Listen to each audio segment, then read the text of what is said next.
It's the Trading Sliders Podcast, Race Day Reports. All right, ladies and gentlemen, this week's Deep Dives, we have none other than probably the busiest man in America right now, the CEO, owner, operator of CB Industries, Chad Boat. How you doing, Chad? Doing well. Thanks for having me on. Thanks for coming on the show first, because I know how busy you are, especially running the shootout and the chili bowl. It's just got to be extraordinary work. First off, how do you do it?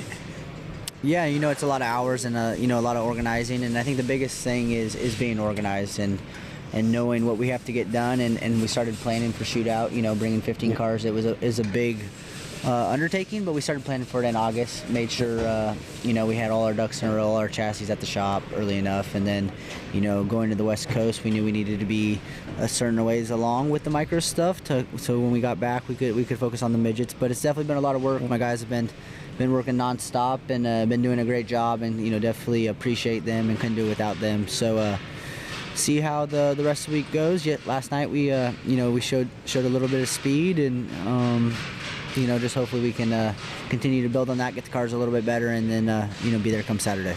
Well, one thing I want to know is, because as a race fan, as a former racer myself, you grew up running midgets, and your dad was a superstar in the sport, and you grew up racing midgets, and you went and tried the NASCAR thing. But right now at CB Industries, you're pretty much molding every young kid that comes through the sport. How does that process happen? How do you go from, okay, I'm gonna make a living in racing, to, all right, I'm gonna make sure these kids make it?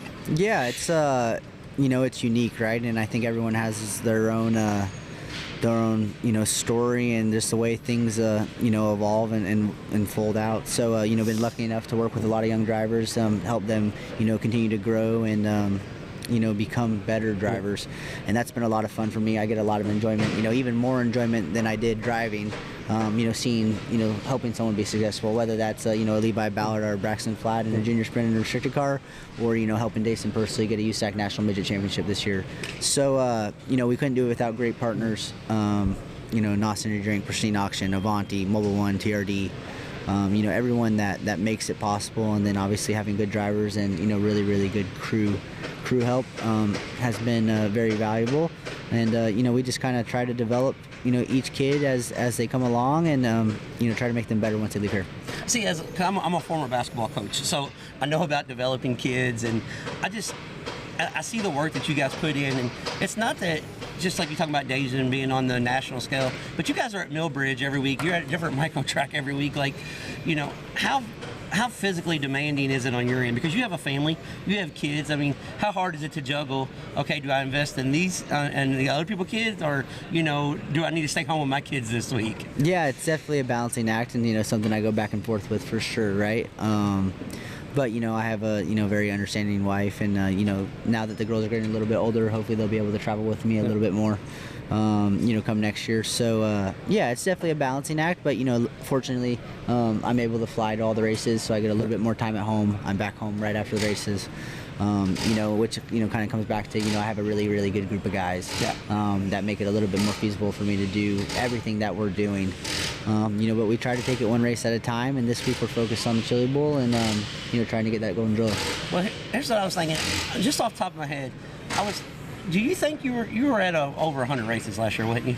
I would think so, yeah. Yeah, I would say we probably ran, with Millbridge, probably close to 100.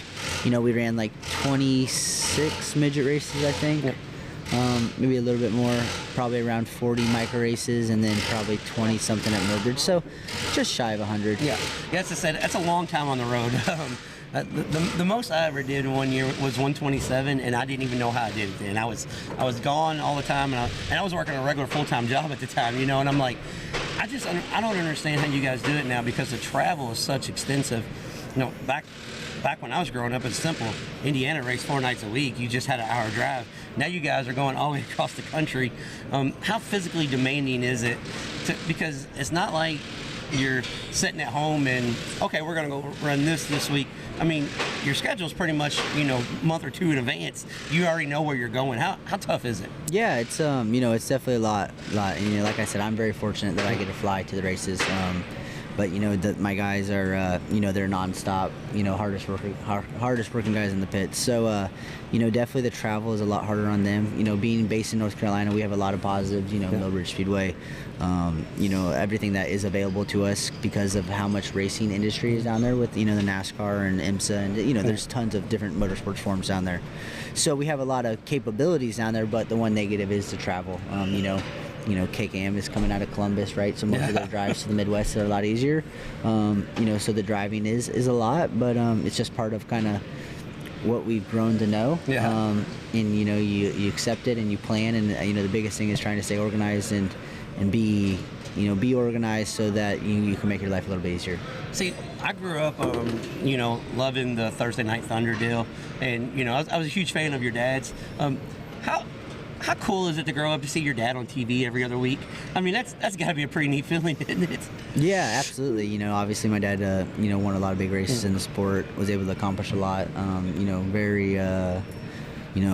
I got to experience a lot of things as a kid that, most kids don't get to do, hanging out with AJ Foyt in the pit area, right? So, very grateful for all that. And I think, all that helps mold you into the person that you're going to be, right? And the lessons he taught me about how you need to go about doing things and the right way to do things, and I think we incorporate that into CB Industries, and that's how we try to approach every race, whether it's a junior sprint race or the Chili Bowl. Well, that's one thing that I think is cool about what you're doing is, because a lot of kids, they grow up and you're always going to be Billy's son. It's hard to make a name for yourself, but CB Industries, it's a national name now. You mentioned Keith earlier. You guys are the first ones to rival them on the national stage. So that's something you got to be proud of. Yeah, absolutely. I think, the goal was probably never to make it into what it is right now, but, we continue to build on it, and we couldn't do it out. Like I said, great partners, great drivers. My wife. Always thank the wife. Yeah, always exactly. thank the wife. So actually, my wife's hanging out in the car right now, so I can come over and get this interview. So always thank the wife. Yeah. Keeping the house in control. So definitely have a ton of respect for Keith, what he's accomplished in the sport. But there's no doubt there's no one in the building I want to beat more, right? Than that. Yeah. So we've had a great year. We obviously race with them a lot, right? Yeah. On the USAC side. So it's not unusual to see a CBI car or a KKM car competing for the win. Yeah. And speaking of Dajan, you probably have the most talented young man in all of up-and-coming racing. How long are you going to have him? Because this is a progress where he's going to keep going. I don't know how long he's going to be at CB Industries, but where do you see CB Industries going? You said you didn't realize it was going to be what it is now, but I mean, do you ever think it's you're going to field sprint cars, or is it always going to be midgets? What do you think is in the future for CB Industries? Yeah, I kind of leave the door open. I don't ever like to limit what our capabilities are. Yeah. So I think you always look at what opportunities present yourself, what makes the most sense at the time, what you can do with your personnel or who you can hire to continue to grow the team. As the guys are working their ass off here as we're talking. Yeah. So, I definitely try not to limit myself. I think we have a ton of opportunity that we need to take advantage of, and I want Dason to be with us long term, right? Yeah. He's going to go ride the 13 car for Buick Motorsports next year, which we're super excited about. One of our goals this year was to make Dason nationally recognized and get him opportunities in Wing Sprint cars, and I feel like we were able to do that and help him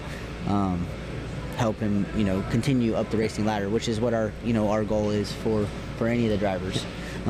So Dason's still going to run a lot with us next year in the midget when he has time. Luckily, their season kind of ends and he can still do like 8 races out west. We'll fit a couple midweek stuff in. I think he's still going to be able to do BC 39 because it's midweek and the Outlaws and High Limit are off. So definitely want to keep Dason around as long as we can. Well, yeah, he's a kid you don't want to let go, that's for sure. Talking about being in North Carolina and, you have working relationships because of the NASCAR world. This week you kind of took Ty Gibbs in under your wing, and the practice day, Ty kind of struggled just a little bit, but, how hard is it for you as a guy that, you went and you raced the NASCAR stuff, and how hard is it for you, or is it easy that you're just like, all right, you got to do this, just to mold a guy that's had primarily asphalt experience. I know he did some micro stuff this year, but usually you can take a dirt guy and make him run asphalt, but it's hard to make an asphalt guy, teach him how to run dirt. So how tough is that? Yeah, I think I think Ty is a super talented race car driver, and I think he's definitely going to figure it out. But it's just going to be with laps. I have. So you brought him to the Chili Bowl so he could figure it out, right? Exactly. Yeah, and the Chili Bowl is unique, right? Like you just have so many different drivers from so many different genres of racing. So, and it's an event that everyone wants to be a part of, no matter kind of how it goes. But I think we come in with realistic expectations. Trying to get better every lap, and I've seen super amount of progression just in Ty from Ventura. And I think he's going to continue to progress and figure it out because, like I said, he's a race car driver. I think he deserves a ton of respect for coming out here and putting himself on this stage. Everyone knows who he is, right? Everyone knows what his capabilities are. He competes with Larson and Bell, week in, week out on the Cup side. And, I think he needs to be, given some credit for coming out here and willing to put himself in a position of being uncomfortable and knowing, okay, like I may not look the best, but I'm willing to try to learn how to do it, right? So, I think that's pretty cool for a guy like him that's willing to put himself out there like that. Well, I'm glad you said that because I was gonna hit on that. We know Larson and Bell, they grew up racing dirt and they're phenomenal, so they can adapt.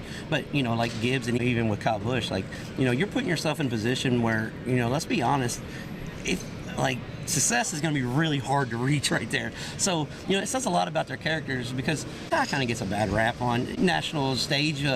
But, it says a lot about a young man. He's like, what, I want to go do this because A, it's the right thing to do, and B, I want to learn.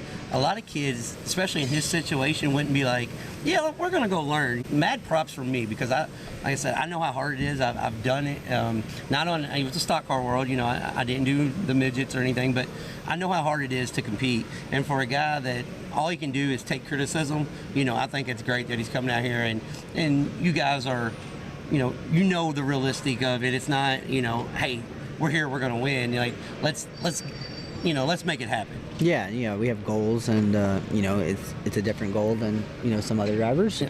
But it is to just continue to get better, and I think, like you said, he deserves a lot of credit for being willing to put himself out there because it'd be a lot easier for him to sit at home and talk about what he could do, rather than come out and do it. So I applaud him for that, and I think there's no doubt he's just going to continue to get better and better. All right. Well, like I said, I don't want to keep you all day. I could sit here and talk to you all day, but you got plenty of work to do. There's plenty of not tore up race cars, but race cars apart where you're doing maintenance and making this world go around. So as a race fan, as someone that grew up at the racetrack, it goes to 80, 90 nights a year. I just want to say I appreciate what you do for our sport, because there's a lot of times that everybody just walks right past the car owners and oh yeah, they're fine and want to talk to the kids, but in my eyes, if there's not you, if there's not Keith, if there's not Corey Cruzman in his driving school, our sport won't prosper. And the sport of non-wing sprint car racing, midget racing, open wheel racing, it needs guys like you. So from a fan's aspect, thank you for what you do for our sport because you guys don't get enough credit for it. Yeah, no, I appreciate that, and like I said, we couldn't do it without our great partners, drivers, and just everyone that makes it possible for us to get here. All right, well, like I said, I could keep you on here all day, but I'm trying to keep everything under 15 minutes this week because I know you guys got plenty of work, but I really appreciate you coming on, and good luck chasing the driller. Yeah, appreciate it. All right, thank you, sir. Thank you.